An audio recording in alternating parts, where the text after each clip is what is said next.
Je voudrais également répondre à M. Penel.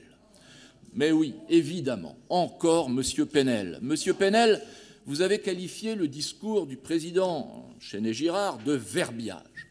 Je me permets de vous reconnaître une grande qualité, c'est qu'en matière de verbiage, vous vous y connaissez. Je vais vous citer, M. Penel, pour être sûr de ne pas travestir votre pensée, j'ai pris des notes.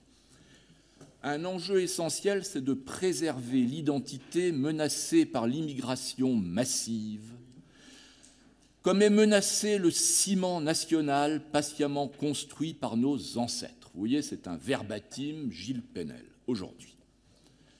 Vous savez, la France, ma France, elle est très diverse, elle est multiple, elle est bigarrée. La France, ma France, elle est faite d'Espagnols qui ont fui le fascisme de l'extrême droite jadis. 25 000 sont venus en Bretagne, 420 000 sont venus en France. Ma France, la France, elle est faite d'Italiens, de Polonais, de Maghrébins, d'Africains, d'Asiatiques. Ma France, la France, c'est aussi la France de l'affiche rouge, voyez-vous, et de toute cette main-d'œuvre immigrée dont le nom était difficile à prononcer et qui arrivait sur une affiche avant d'être fusillée.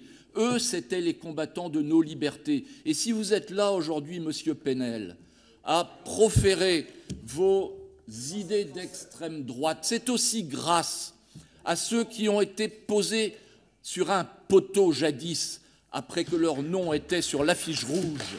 C'est aussi à eux que vous devez d'être là, évidemment, comme c'est à eux que nous devons tous d'être là aujourd'hui en démocratie. Vous disiez également l'aspiration des Français à vivre en sécurité, et vous avez évidemment raison.